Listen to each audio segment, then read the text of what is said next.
నమస్తే. Very special episode ఇది, video ఇది. దాదాపు గంట సేపు ఈ వీడియోని మిస్ అవ్వకండి దయచేసి. రాబోయే రోజుల్లో ఇంకొక నెల 2 నెలల కాలంలో సర్పంచ్ ఎలక్షన్స్ రాబోతున్నాయి. సర్పంచ్ అని ఎందుకు అంటున్నాం, లోకల్ బాడీస్ అని ఎందుకు అంటలేమంటే సర్పంచ్ ఎలక్షన్కి ఆ క్రేజ్ ఉన్నది. ప్రతి ఒక్కరూ మేము సర్పంచ్ కావాలని కలలు కానీ కోరుకునే వాళ్ళు చాలామంది ఉన్నారు. కాకపోతే కొంతమంది ఇప్పుడున్న ఈ పొల్యూటెడ్ పాలిటిక్స్లో సర్పంచ్ ఎందుకులే, మనకి ఇంత ఖర్చు పెట్టలేము, ఈ రాజకీయం మనం చేయలేము అని పోటీకి దూరంగా ఉన్న యువత కూడా చాలామంది ఉంటారు. సో అయితే సరే, ఎంపీటీసీలు, జెడ్పీటీసీలు, జెడ్పీ చైర్పర్సన్లు, ఎంపీపీలు వ్యవస్థ ఉన్నా వాళ్ళని కూడా మనం తీసిపారేయలేము, వాళ్ళకున్న బాధ్యతలు వాళ్ళకు ఉన్నాయి. ఏదేమైనా విలేజ్లోకి వెళ్ళి ఈ గ్రామంలో లీడర్ ఎవరంటే సర్పంచ్ పేరే మనకు మొదటగా గుర్తొస్తుంది, దాంట్లో ఎలాంటి డౌట్ లేదు. సో ఇప్పుడు సర్పంచ్ ఎలక్షన్స్ జరుగుతున్న ఈ సమయంలో ఈ గంట సేపు వీడియో చాలా ఇంపార్టెంట్ తెలంగాణ రాష్ట్రానికి. సో అందరూ అంటుంటారు డబ్బులు ఉంటేనే గెలుస్తాం, మందు పంచితేనే గెలుస్తాం, ఎమ్మెల్యే ఆశీస్సులు ఉంటేనే మనం ఆ పదవిలో కొనసాగుతాం, లేకపోతే మనల్ని ఎమ్మెల్యేతో కొట్లాడితే మనల్ని సస్పెండ్ చేస్తాడనో ఇంకోటనో రకరకాలుగా మనం మాట్లాడుకుంటుంటాం. ఈ వీడియోలో మీ ముందు నేను ఉంచబోయే దాదాపుగా 5 సర్పంచ్లు, ఒక సర్పంచ్ ఆసిఫాబాద్ నుంచి వాళ్ళు రాలేదు, లేట్ అయింది. మొత్తం ఒక 6 సర్పంచ్ల యొక్క వాళ్ళ 5 సంవత్సరాల పీరియడ్ని నేను మీ ముందు పెడుతున్నా. సర్పంచ్ కావాలి అనుకున్న వాళ్ళకి అయితే ఎలా పనిచేయాలి అని చెప్పే విషయంలో కూడా ఈ ఎపిసోడ్ చాలా ఉపయోగపడుతుంది. ఒకరేమో డబ్బులు ఖర్చు పెట్టకుండా గెలిచిన వాళ్ళు ఉన్నారు, మొత్తం గ్రామానికి అంకితమైన ఒక ఎక్స్ట్రీమ్ సర్పంచ్ ఒకరు ఉంటే, తనకున్న ప్రొఫెషన్తో ఎంతో కొంత సంపాదించి గ్రామం కోసం ఖర్చు పెట్టిన వాళ్ళు ఇంకొంతమంది ఉన్నారు. అల్టిమేట్గా వీళ్ళంతా గ్రామం బాగుపడాలి అని కోరుకున్న వాళ్ళే. ఈ దేశానికి ప్రధానమంత్రి, రాష్ట్రానికి ముఖ్యమంత్రి, నియోజకవర్గానికి ఎమ్మెల్యే, గ్రామానికి sarpanch. Sarpanch equal to prime minister, chief minister, MLA, minister, అంతకంటే ఎక్కువ. అందుకే మనం అన్నాం కదా, గాంధీజీ కలలు కన్నా గ్రామ స్వరాజ్యం అని మనం మాట్లాడుకుంటాం, పుస్తకాల్లో చదువుకుంటాం. అది ఎట్లా వస్తుంది? ఈ ఎలక్షన్స్లో అలాంటి నాయకుడిని మనం ఎన్నుకుంటే ఆ గ్రామ స్వరాజ్యం సాధ్యమవుతుంది. సో ఈ గ్రామ సర్పంచ్ల కష్టాలు ఏంది, సర్పంచ్ కావాలంటే ఏం చేయాలి, అసలు ఏం నడుస్తున్నది గ్రామాల్లో, ఇవన్నీ మనం ఒక్కసారి డీటెయిల్డ్గా డిస్కస్ చేద్దాం. నా ముందు ఒక 5 సర్పంచ్లను మీ ముందు పరిచయం చేస్తున్నా, వైడ్ ఫ్రేమ్లో వాళ్ళందరినీ చూడొచ్చు. నా పక్కన పృథ్వీరాజ్ యాదవ్ గారు కూడా ఉన్నారు. సో ఆయన ఎందుకు కూర్చోబెట్టారనేది తర్వాత చెప్తా. సో ఫస్ట్ స్వప్న గారు ఉన్నారు.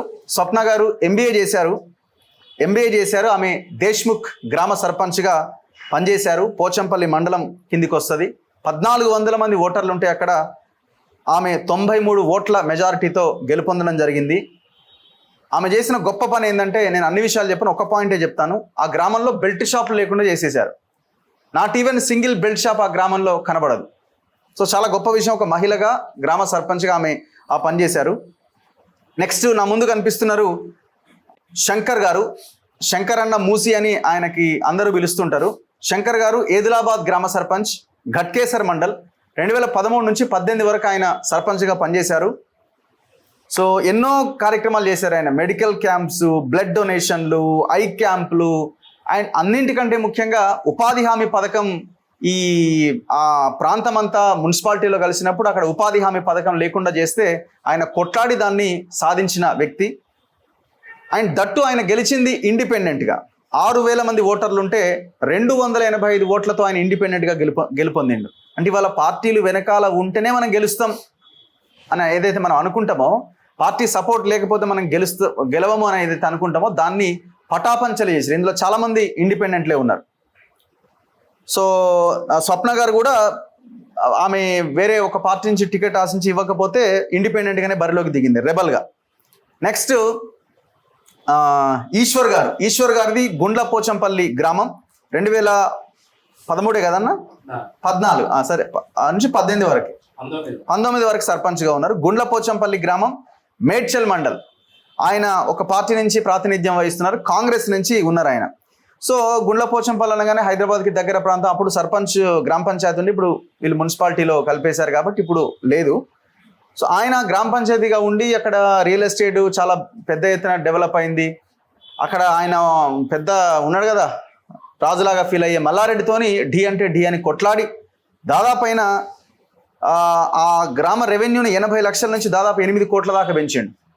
అండ్ మల్లారెడ్డి 16 లక్షలు యాన్యువల్ ట్యాక్స్ కడితే 1,50,00,000 కట్టించిండు. సో ఇట్లా ఆయన కూడా చాలా గొప్ప విషయాలు. డ్రింకింగ్ వాటర్ విషయంలో ఆయన చాలా గొప్పగా పనిచేసిండు. 120 మంది స్టాఫ్తో ఆయన తన గ్రామ పరిధిని ముందుకు తీసుకెళ్లే ప్రయత్నం చేసిండు. విగ్రహాలు అక్కడ చాలా గొప్ప పెద్ద ఎత్తున 1 కోటి రూపాయలతో విగ్రహాలు పెట్టించే కార్యక్రమాన్ని చేపట్టిండు. ట్యాంక్ బండ్ మీద ఏ విగ్రహాలు అవుతున్నాయో అక్కడ కూడా ఆ విగ్రహాలు పెట్టించే ప్రయత్నం చేశారు. నెక్స్ట్ చంద్రశేఖర్ రెడ్డి గారు సుప్రీంకోర్టు అడ్వకేట్. చంద్రశేఖర్ రెడ్డి గారిది తిమ్మాపూర్ గ్రామం, దుబాక మండల్. 2013 నుంచి 18 వరకు ఆయన ఆ గ్రామ సర్పంచ్గా పోటీ చేసి గెలిచిండు. 2,223 మంది ఓటర్లు ఉంటే ఆయన 374 ఓట్ల మెజారిటీతో ఇండిపెండెంట్గా ఆయన గెలుపొందిండు. సో గొప్ప విషయం ఇది. సిద్దిపేటలో అక్కడ బీఆర్ఎస్, కాంగ్రెస్ ఏ పార్టీని కాదని ఆయనకు ఓట్లు వేసారు. సో వాళ్ళ ఫాదరు, వాళ్ళ మదరు, వాళ్ళ ఫ్యామిలీ అంతా కూడా ఈ సర్పంచ్లుగా, వైస్ ప్రెసిడెంట్లుగా వీళ్ళు పనిచేస్తున్నారు, ఎంపీటీసీలుగా. సో ఆయన ఇండిపెండెంట్గా గెలుపొందిరు. ఆయన ప్రొఫెషన్ అడ్వకేట్. ఆయన గతంలో ఎమ్మెల్యేగా పోటీ చేసిండు, ప్రజారాజ్యం నుంచి పోటీ చేసిండు. ఓడిపోయినా వెనక్కి తగ్గకుండా ఎమ్మెల్యేగా పోటీ చేసిన వాళ్ళు ఇంకా పైన ఇంకో రకంగా పోటీ చేయాలనుకుంటారు, లేకపోతే ఇంకా ఆయన పైకి పోవాలనుకుంటారు. ఆయన అనుకున్నాడు దానికంటే గ్రామ సర్పంచే గొప్పది అనుకున్నాడు. అందుకే ఆయన తన ఊరికి సేవ చేయాలని గ్రామ సర్పంచ్గా పోటీ చేసిండు. ఆయన ఆ ఊరి గ్రామ హాస్పిటల్లో దాదాపు 249 నార్మల్ డెలివరీలు చేయించిండు. అంటే కష్టపడ్డాడు, మొత్తం ఒక వేవ్ క్రియేట్ చేసిండు. ఈ గ్రామం హాస్పిటల్కి వెళ్తే ఖచ్చితంగా డెలివరీ అవుతారు, నార్మల్ డెలివరీలు అవుతారు, మంచి వైద్యం దొరుకుతుందని ఒక పిహెచ్సిలో, పబ్లిక్ హెల్త్ సెంటర్లో 249 నార్మల్ డెలివరీలు చేయించారు. ఇది చాలా గొప్ప విషయం. ఆయన పంచాయతీలు, ఈ గ్రామ సర్పంచులందరికీ లీగల్ అడ్వకేట్గా కూడా ఆయన పనిచేస్తున్నాడు. ఉత్తమ గ్రామ పంచాయతీ అవార్డు తీసుకున్నాడు. State and national best sarpanch award తీసుకున్నాడు. ఇది చాలా గొప్ప విషయం. సో ఆయన కొంత గ్రామానికి ఎవ్రీడే గ్రామ ప్రజలకి అందుబాటులో లేకపోయినా ఆయన తన ప్రొఫెషన్ని కొనసాగిస్తూ గ్రామానికి సహాయం అందించిండు. ఇదొక లైన్ అన్నమాట. కొంతమంది ఏమో ఊర్లోనే ఉంటారు. మనం కూడా అంటున్నాం కదా, ఉన్న ఊరి సర్పంచ్ని గెలిపించండి, ఊర్లో ప్రజల్ని గెలిపించండి అని అంటుంటాం.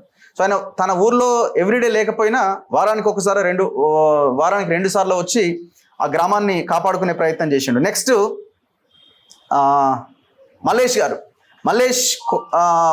కొయ్యాడ మల్లేష్ మాదిగ గారు ఎంఆర్పిఎస్ ఆయనది. ఈ సార్దేమో ఇంకా చాలా డిఫరెంట్గా ఉన్నది, ఇంకా ఎక్స్ట్రీమ్ లెవెల్ ఉన్నది. ఎట్లా ఆయన అడ్వకేట్గా కూడా కొనసాగుతున్నారు. ఆయనది వెల్దీ గ్రామం, రఘునాథపల్లి మండలం, జనగాం జిల్లా. ఇప్పుడు అంతే కదన్నా, జనగాం జిల్లా కిందికి వస్తుంది. 1900 ఓటర్లు ఉన్నారు అక్కడ. 1900 ఓటర్లలో ఆయన 160 ఓట్ల మెజారిటీతో ఇండిపెండెంట్గా గెలుపొందిండు.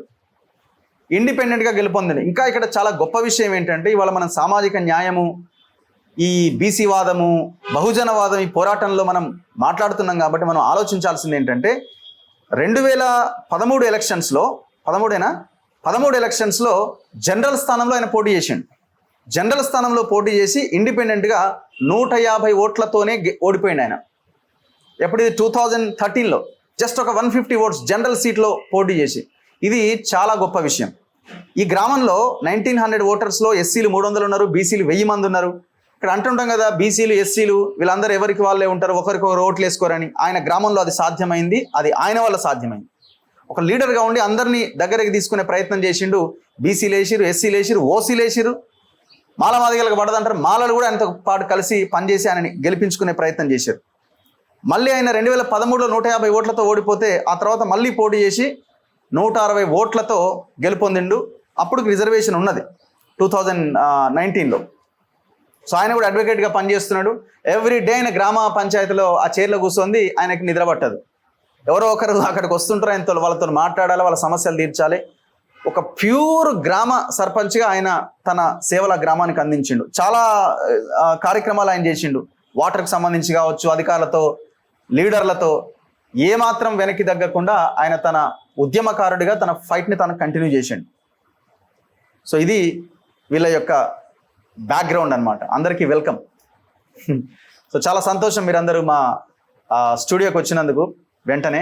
సో ఈ 5గురు మనల్ని ఒక దగ్గర కూర్చోబెట్టడానికి కారణం ఏంటంటే, పృథ్వీరాజ్ యాదవ్ గారు, వాళ్ళ ఫాదర్కి సంబంధించిన ముచ్చర్ల సత్యనారాయణ గారి మాజీ మంత్రి, పల్లె పాట ఒక పాటను ఆవిష్కరించిన క్రమంలో, పంచాయతీ పాట ఆవిష్కరించిన క్రమంలో వీళ్ళకి సన్మానం చేయడం జరిగింది. సో మనం కూడా ఒక ఇంటర్వ్యూ చేయాలి అన్న ఉద్దేశంతో వాళ్ళందరినీ తీసుకురండి అన్న అని చెప్తే తీసుకురావడం జరిగింది.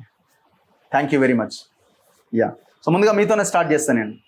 అండ్ ఒకరు మిస్ అయ్యారు, బానోతు మంగీభాయ్ గారు మిస్ అయ్యారు, వైఫ్ ఆఫ్ కిషన్ గారు, పిట్ల తాండా, లింగాపూర్ విలేజ్, ఆసిఫాబాద్ జిల్లా.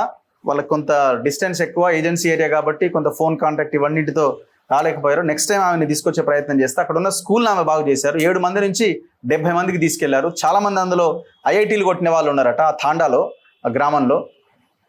మొబైల్ లైబ్రరీని ఏర్పాటు చేసి అక్కడున్న వాళ్ళకి ఎడ్యుకేషన్ విషయంలో బాగా పనిచేశారు. చాలా గొప్ప విషయం. అసలు ఆమె రావాల్సి ఉంటే మిస్ అయ్యాము.